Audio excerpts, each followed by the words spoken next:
new. Sworn declarations filed last night confirm the Trump admin sent innocent people to rot in prison in El Salvador. All right, check this out. Can we all agree that this is a crazy headline? It says, exclusive. Trump voter says he doesn't regret choice despite wife's ICE arrest. And we've seen this happen multiple times. A Trump voter has their spouse unjustly arrested and they don't really care. And we're going to see more of it after Trump just recently invoked the Aliens and Enemies Act of 1798 so he could deport people with zero due process whatsoever. And we've already seen it get scary. I want to break down this article about the Trump voter and his wife, but I want to get a little bit serious first because we're already seeing the consequences of Trump invoking a 200-year-old wartime law. This reads, Venezuelan migrant feared to have been deported from U.S. to El Salvador has no criminal record, documents show.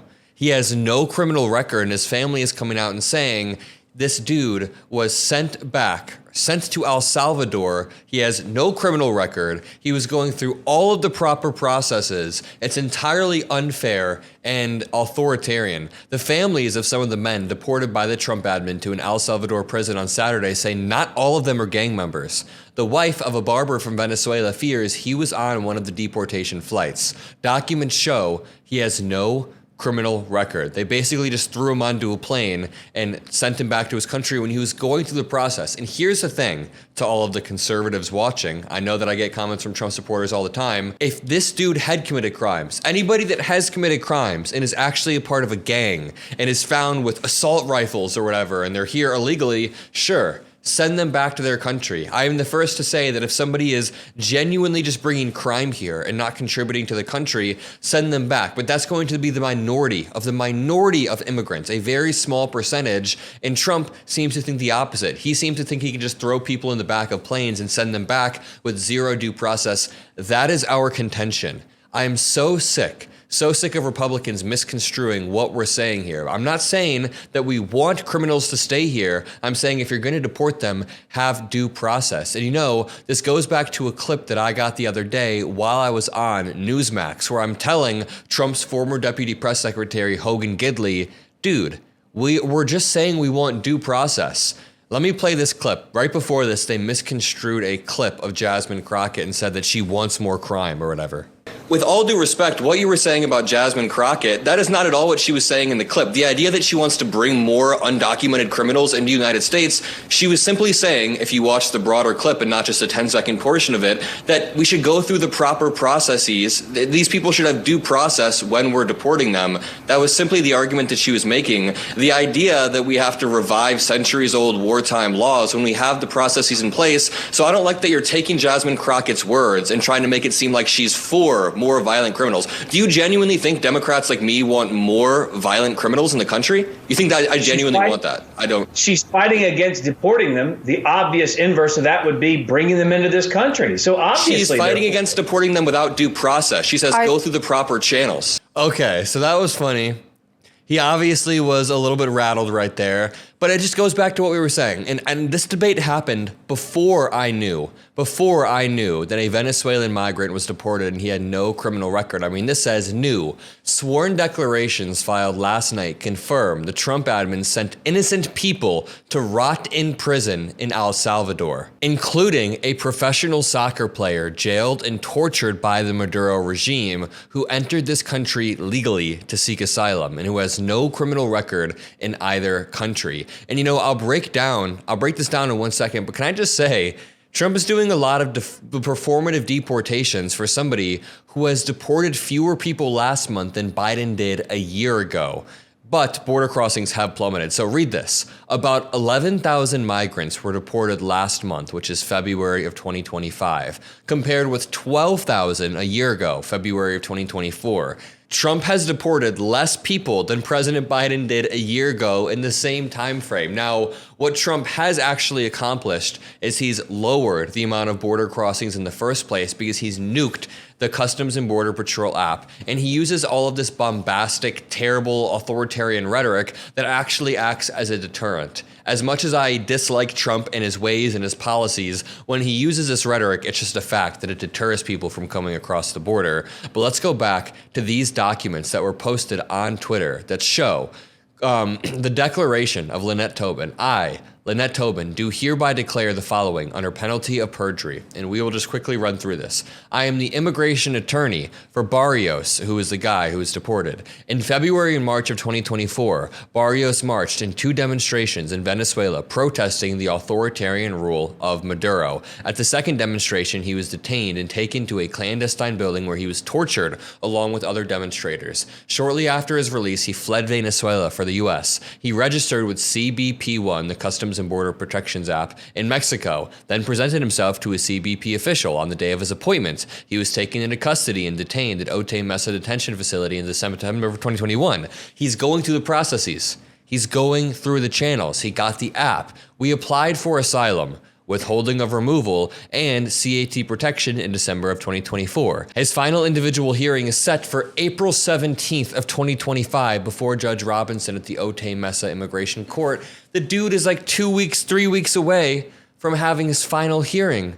And he probably would have been a productive, great member of society. He was protesting against authoritarianism, and now he's seeing it seep into the country that he fled to, the United States. It's just insane. And then on March 15th of 2025, Mr. Barrios was deported to El Salvador with no notice to counsel, no notice to family. It was not until March 18th that the council was able to reach ICE officials and learn that he had in fact been deported. Wow. The dude, they burned 3 days, ICE did, because they deported the dude, notified nobody. His lawyers were left absolutely clueless and blindfolded.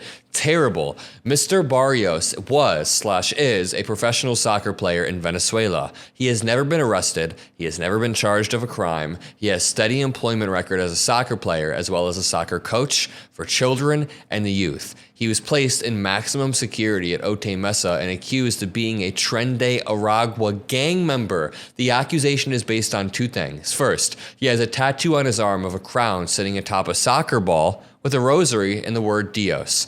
DHS alleges that this tattoo is proof of gang membership. In reality, he chose this tattoo because it is similar to the logo for his favorite soccer team, Real Madrid. See logo below. I mean, genuinely, they're deporting people. This is what happens when there's no due process. This is why due process exists. I'm getting frustrated because I've had a lot of arguments with conservatives about this over the past week, and they say, quote unquote, if you're here illegally, you don't deserve due process in the first place. But not only was this dude not here legally, he was actually in the process of going through the courts and getting his citizenship, or at least getting a green card. But also, if there would have been any sort of due process, they would have found out that he's not, in fact, a gang member. He's somebody who's contributing to society and that it's all a misunderstanding. Second, DHS reviewed his social media posts and found a photo of Mr. Barrios making a hand gesture that they allege is proof of gang membership. The gesture is in fact a common one that means I love you, or is used as rock and roll. This is the photo. He's doing this. He's literally doing this. This is not a gang sign. This is just they deported him because he did this. This is actually authoritarian. This is wild. And then the final page says, after submitting a police clearance from Venezuela indicating no criminal record, multiple employment records, a declaration from the tattoo artist to render the tattoo, and various online images showing similar soccer ball crown tattoos and explaining the meaning, Mr. Reyes Barrios was transferred out of maximum security. Nevertheless, on March 10th or 11th, he was transferred from Otay Mesa to Texas, and then on March 15th, he was deported to El Salvador.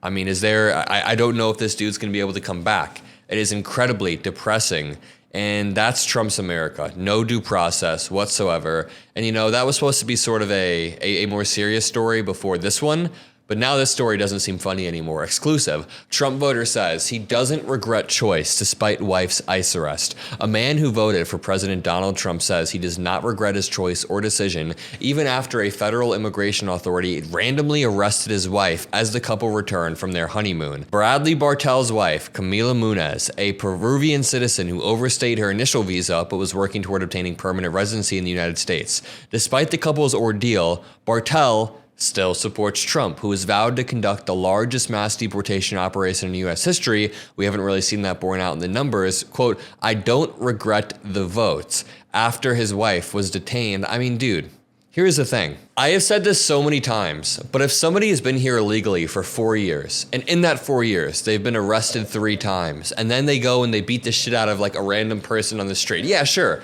deport them. Why would I want that person in the country? But if it's a random woman who is just overstaying her initial visa, or if it's a children's soccer coach who happens to do a rock and roll signal.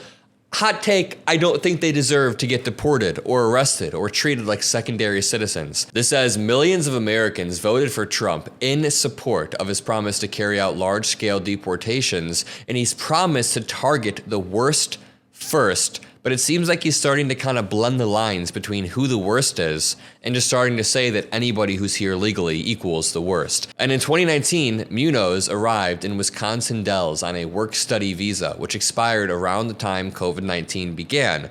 Oh, how dare somebody come work/study in the United States and become a productive citizen? How dare they? Get him out of here, according to Republican logic. It expired around COVID-19, and international travel then came to a standstill. While working in farming and hospitality, she met Bartel, who gave her his number on a scrap of paper, though she threw it away initially. A few days later, they reconnected on Facebook and soon developed a serious relationship. Oh, how cute of a relationship. Very, very cute, sweet, blah, blah, blah. But then he votes for his own wife to get deported. Seems like a real sweet husband you have there. It seems like he really is he's really protecting you. The worst part is he said afterwards, oh, I still like Trump. He probably would have voted for Trump again. Wow, real sweet man you have there, Camila. I'll leave it at that. Make sure you drop a like. Make sure you subscribe. It says they got out of the car with guns in their hands and they say, turn off the car, give me the keys, open the window. You know, everything was fast. And this was another person that ICE arrested last month. But all that I ask from you, if you're watching this video, is to scroll down a little bit. Make sure you hit that little like button. Make sure you comment some blue hearts. And I just want to say I appreciate every single one of you. I love all of you that have allowed me to get this far, reporting the news every single day. We've got some really cool content coming soon, some debates, some in-person interviews with politicians. It'll get cooler and cooler, all because of you guys. See you in the next video. Peace out.